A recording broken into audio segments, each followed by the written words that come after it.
All right, good evening, everyone. Welcome to Looking Forward Live and to our Faith, Feelings, and Mental Health series.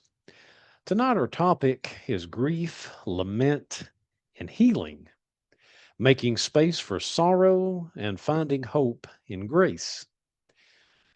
We're going to talk about grief not as a problem to get over quickly, but as a deeply human response to love, loss, change, and meaning. We will also bring in two thinkers who have shaped my own approach to counseling, one being Rollo May and another being Carl Jung. And I hope that this helps us think about courage, anxiety, finitude, and meaning when life breaks open. Jung helps us think about the hidden parts of the self, symbols, dreams, and integration.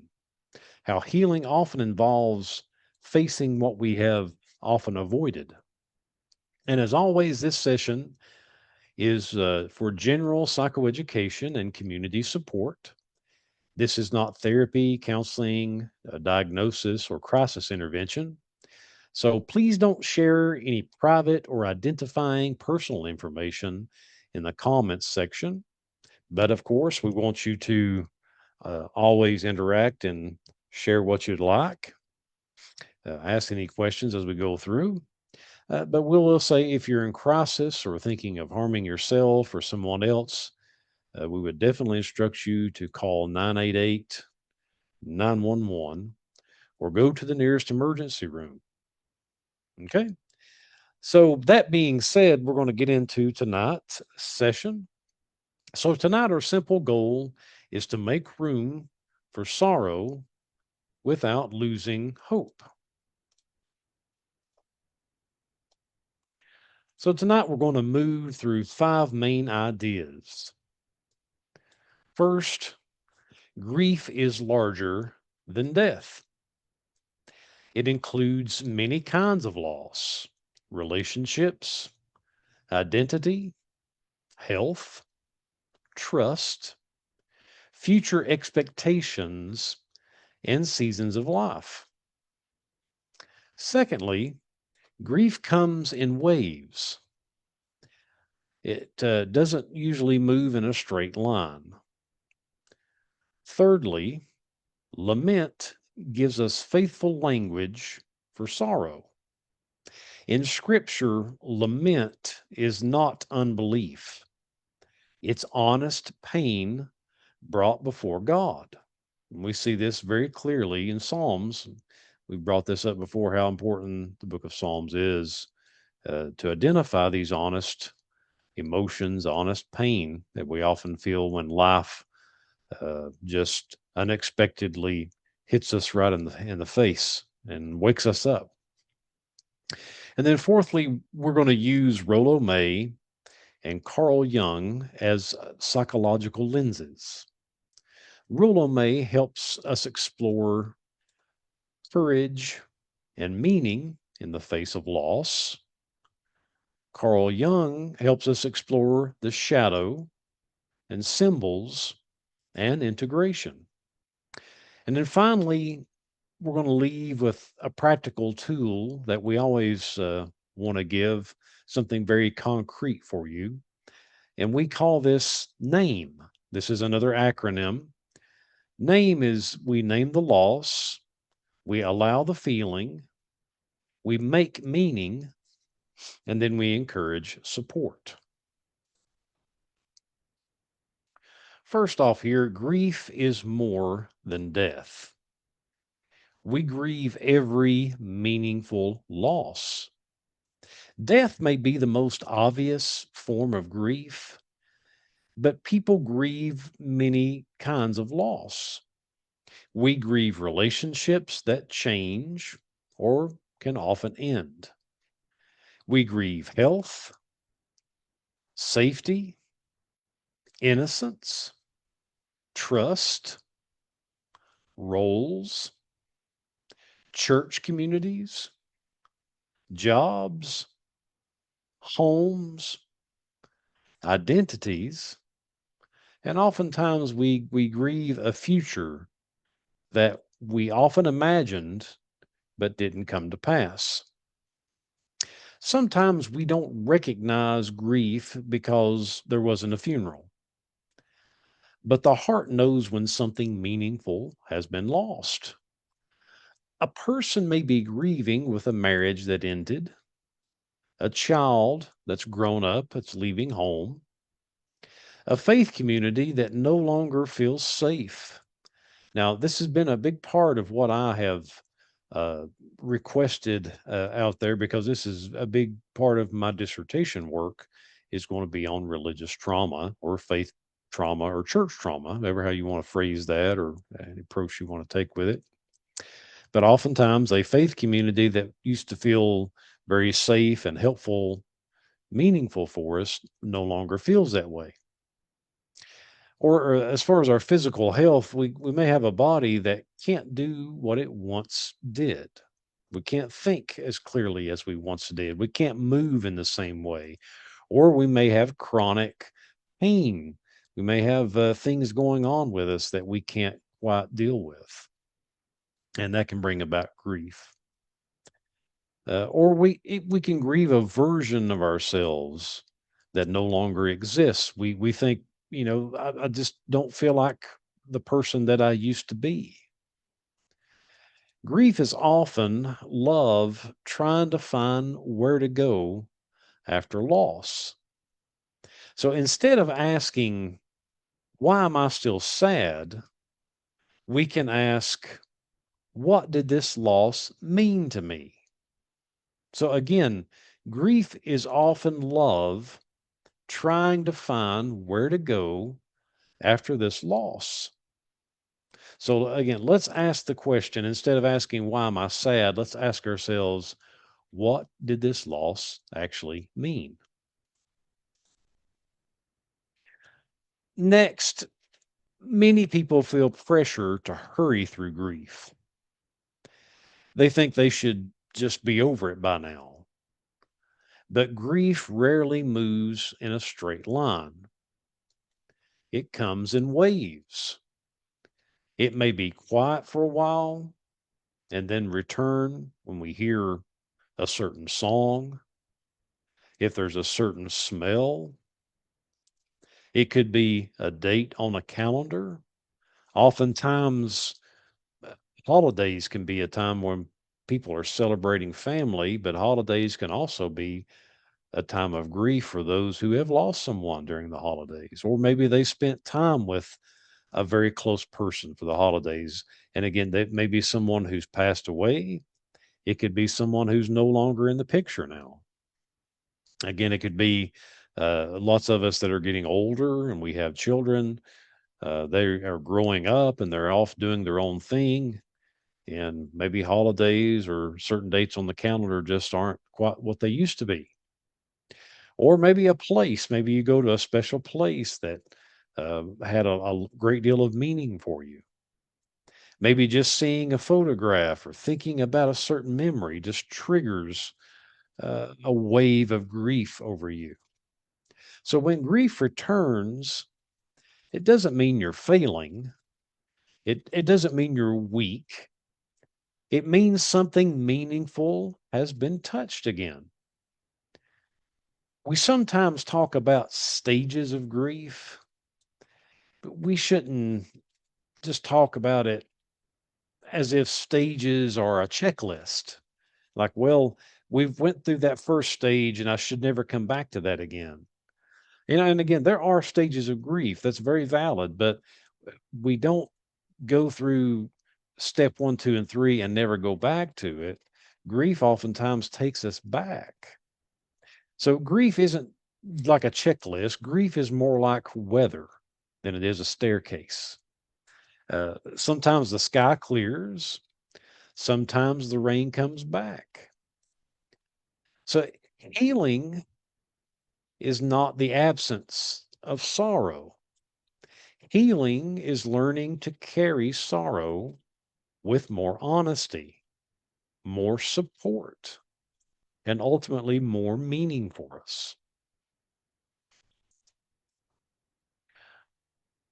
People of faith will look to sacred texts. The Bible, for instance, gives us a powerful word for grief.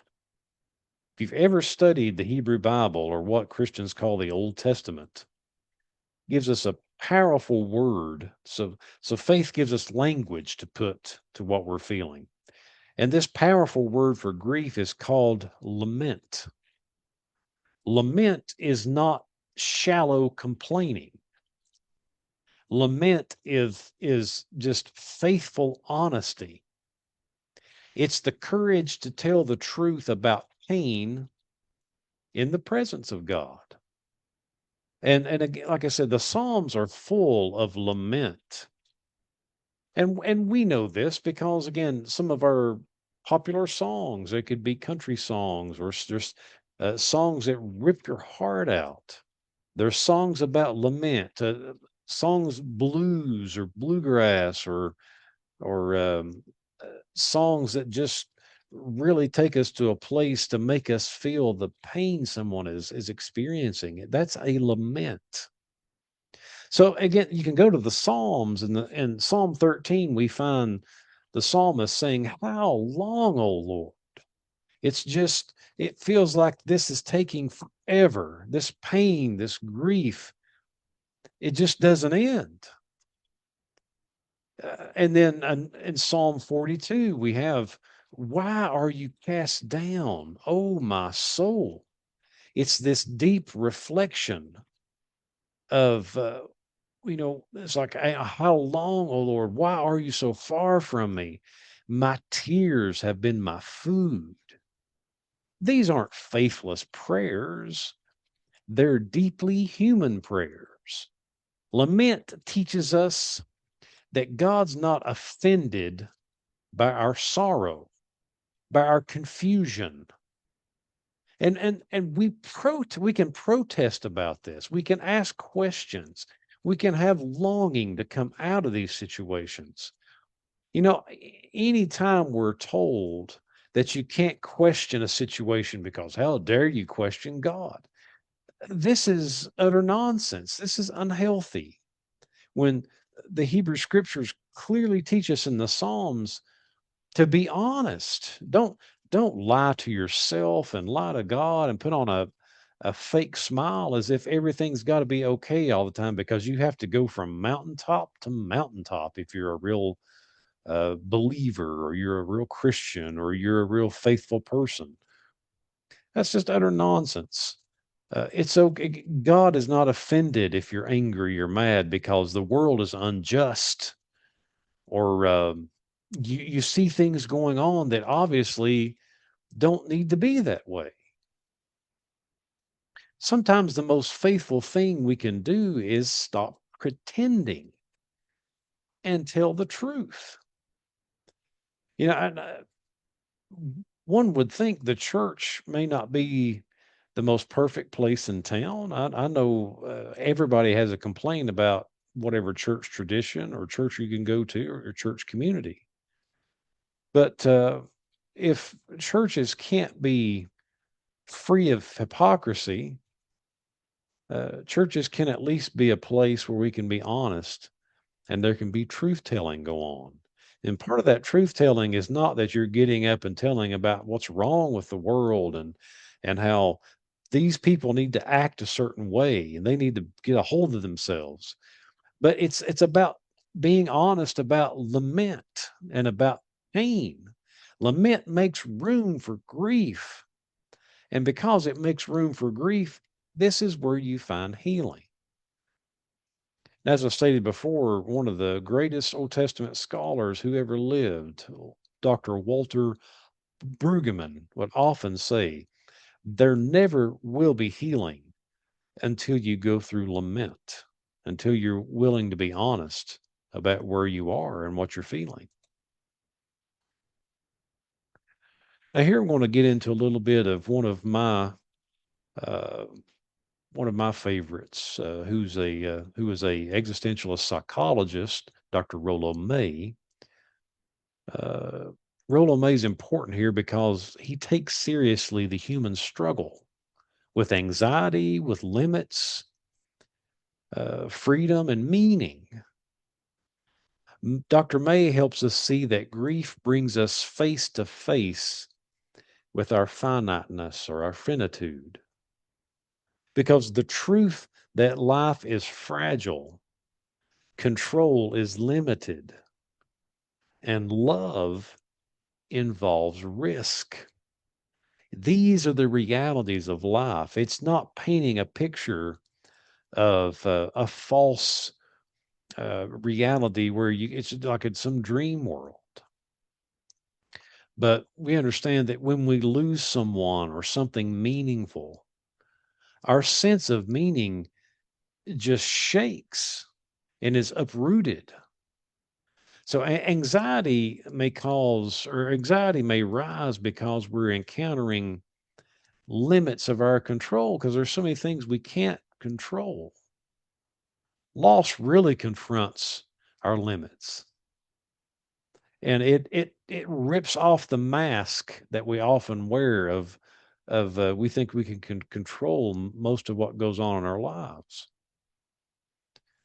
Uh, but Dr. May also emphasizes the fact that we need courage. Uh, Courage is honest engagement. Courage isn't numbness to what's going on. Courage does not mean that we don't hurt. Courage means that we're willing to face reality the way it is, to face it honestly. So in grief, courage may look like crying.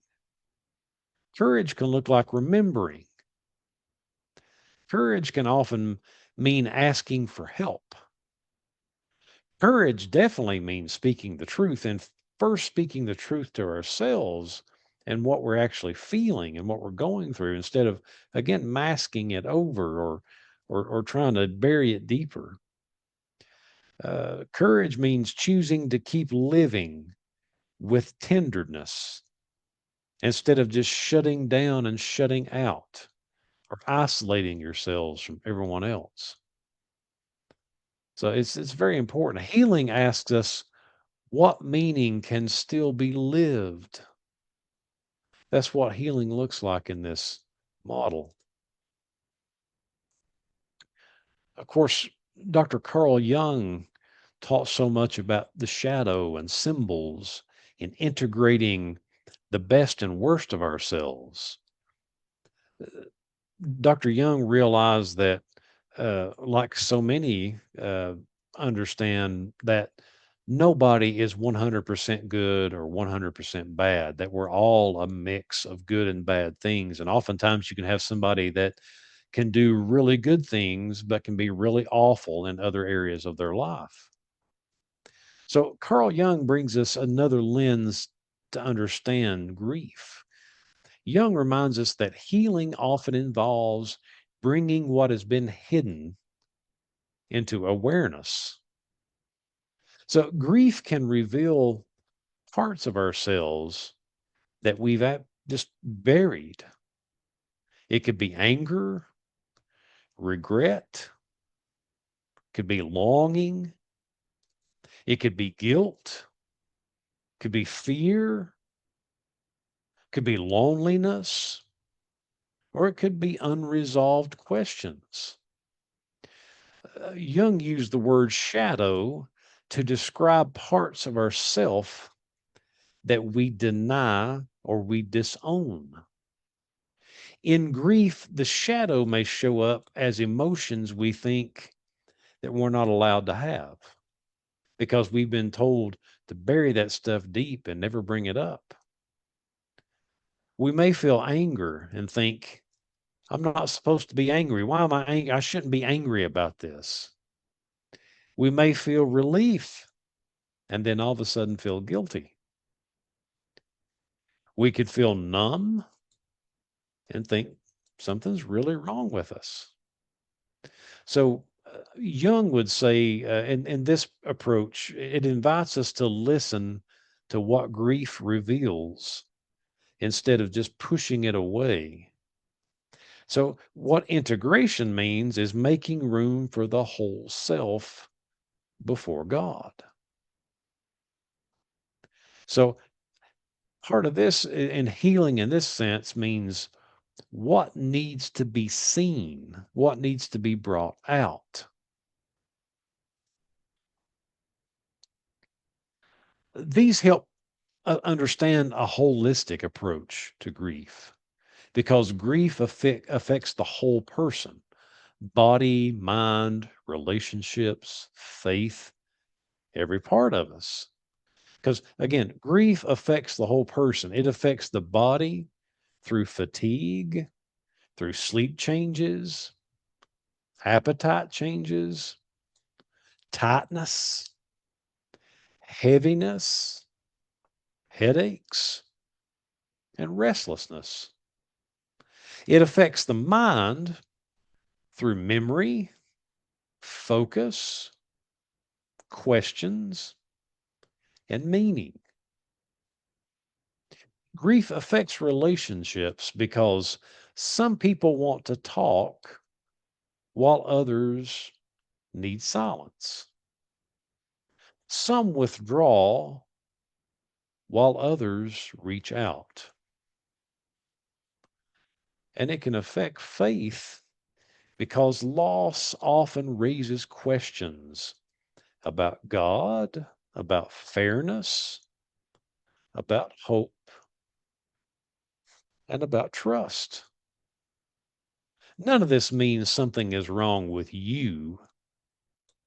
Grief is not just an idea in the mind. It's a whole person experience. Therefore, healing must also be whole person. You feel it all over. It affects everything. So you have to address it with the whole person: body, mind, relationships, faith, and meaning, all these things together. Grief is, again, it's not just in the mind. Healing cannot just be an intellectual exercise, it takes all of it working together.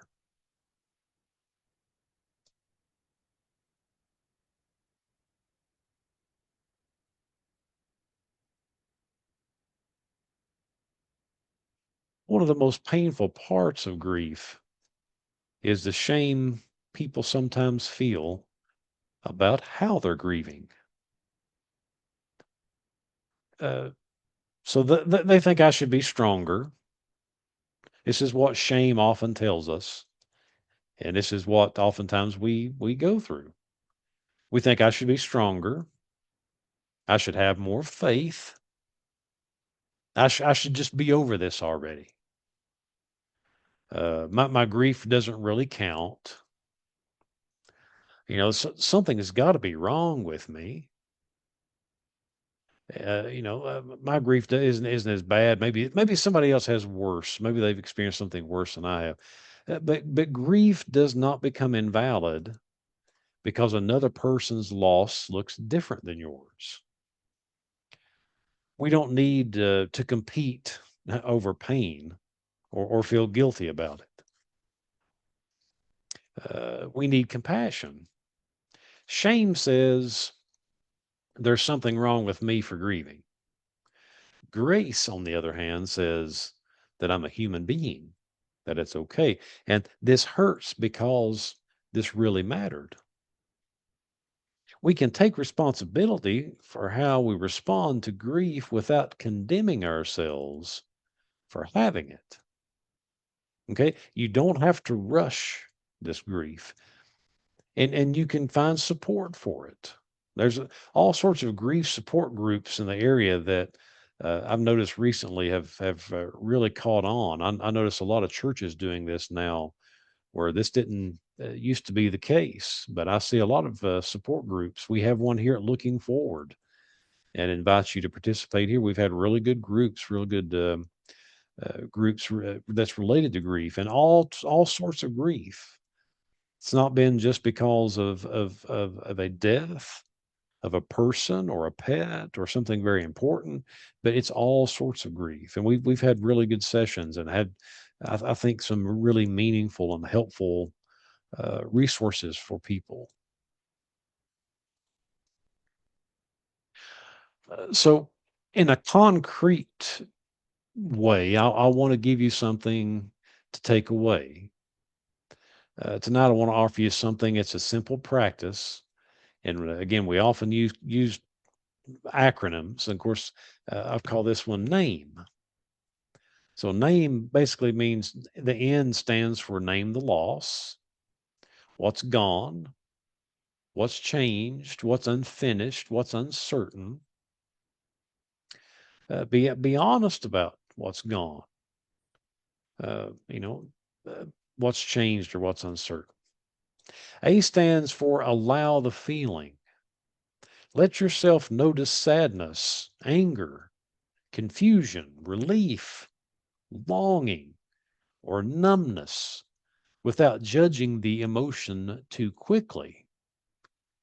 So you ask yourself, what emotion needs permission? You don't have to get over that so quickly. M stands for make meaning. Ask what this loss reveals about love, about values, about your identity, or the life you want to build now because of this loss. And then E stands for engage support. Grief is not meant to be carried alone. Support may include trusted friends, family, your church, your faith community. It may take counseling, or like we said, a support group. There's lots of really good grief support groups in the area. It could require maybe some journaling, could require lots of prayer, maybe just some quiet companionship. So let's pause a moment just for a guided reflection. You don't really have to share any details publicly, but you're welcome to do that in the comments. You're welcome to send me an email to participate in in that way. And I really do appreciate lots of you who are sending me emails and putting comments in the comments section because this has really been helpful, and I think others have benefited from it. But again, don't share things that you don't want to be known or share private information. But you know, feel free to share what's helpful for you. So, as part of this guided reflection, I want you to just simply listen and notice what comes up. Think about one loss or change, something that's really shaped you. I want you to ask yourself, what did this loss mean to me? Then ask yourself, what emotion have I judged or avoided? Take just a moment to think about these.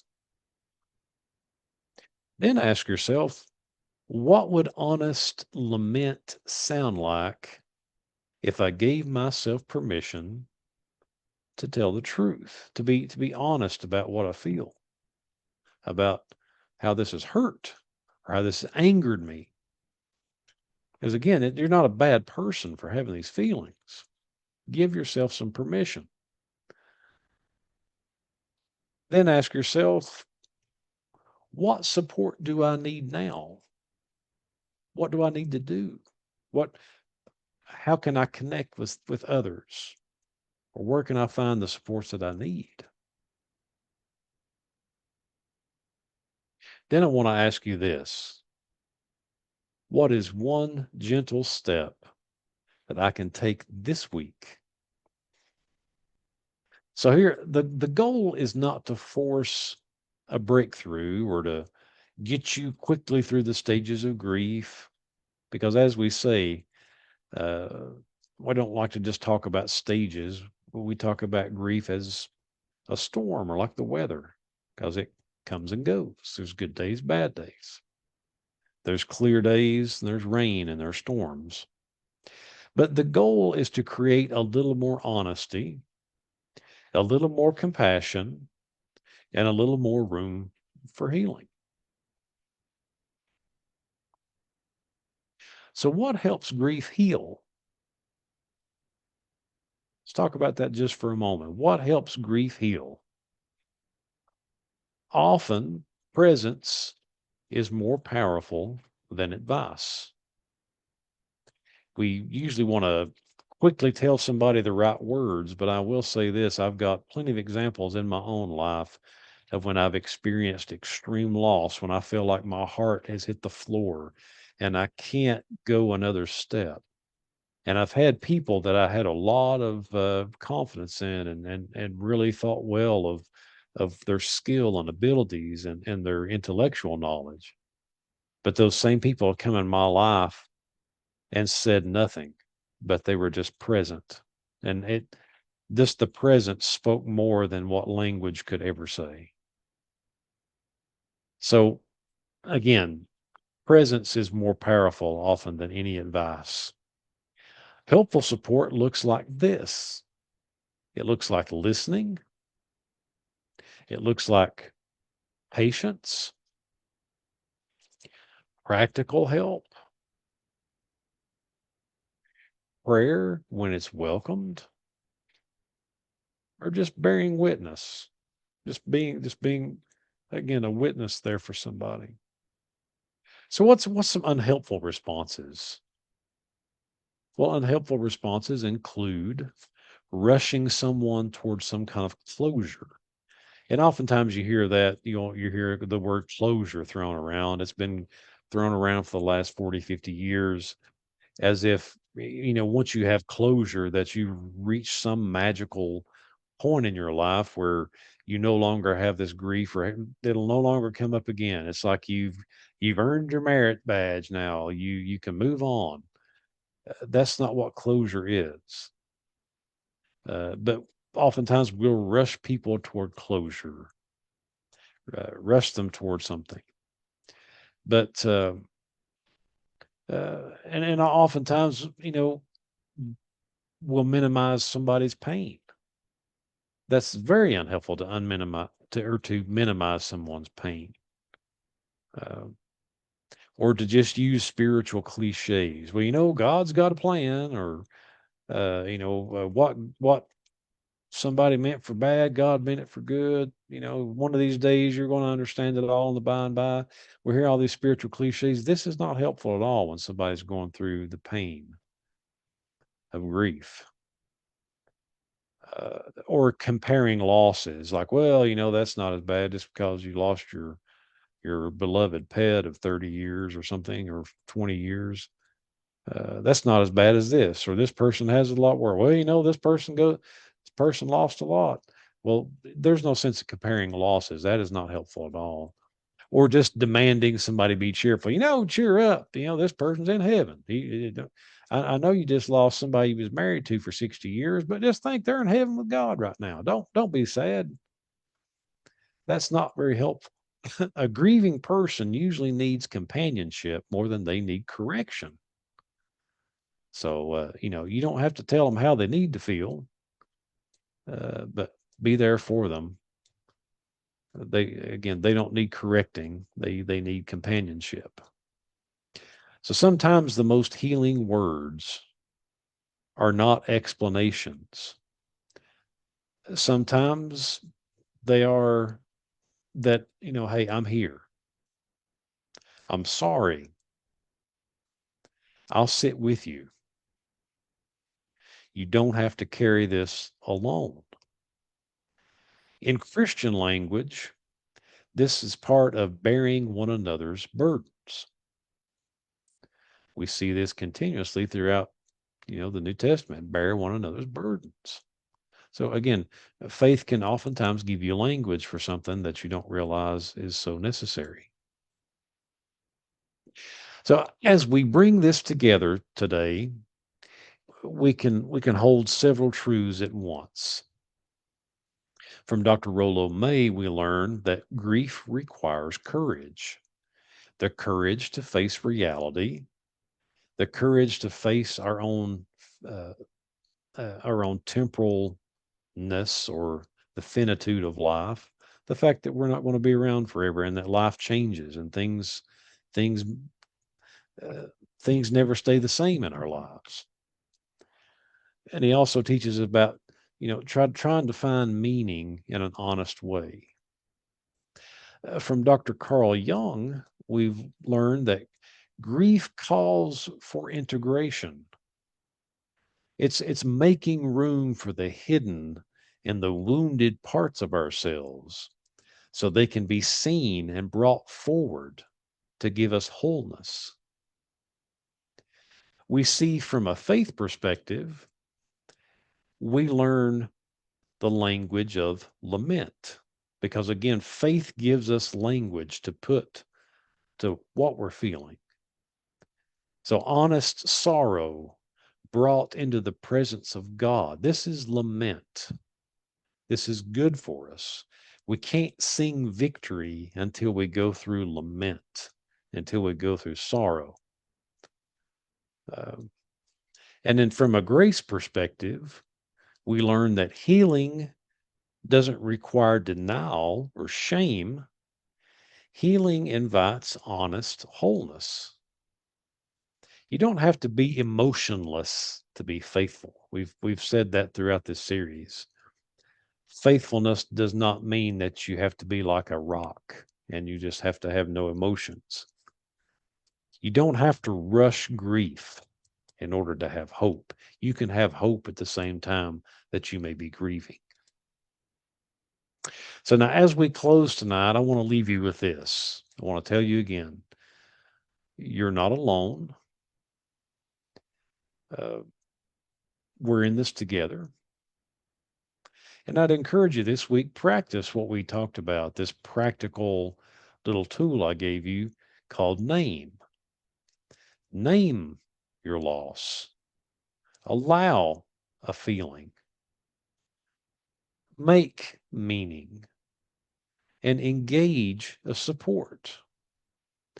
Don't try to solve all grief in one day or one night or just push yourself through it because you just want to get through it. But take one honest, gentle step toward your healing. Maybe reach out to a friend and someone that's trusted. So, our next session is going to be Thursday, June the 11th at 7 p.m. Eastern Standard. Or, of course, the topic will be boundaries are not unchristian. So, we'll talk about healthy limits, guilt, people pleasing, emotional safety, and why love does not require self abandonment. So, again, thank you for joining this Looking Forward Live tonight. And may you have the courage for your sorrow, grief for the unfinished places, and hope for your next step. So, I hope you have a great week. See you Thursday.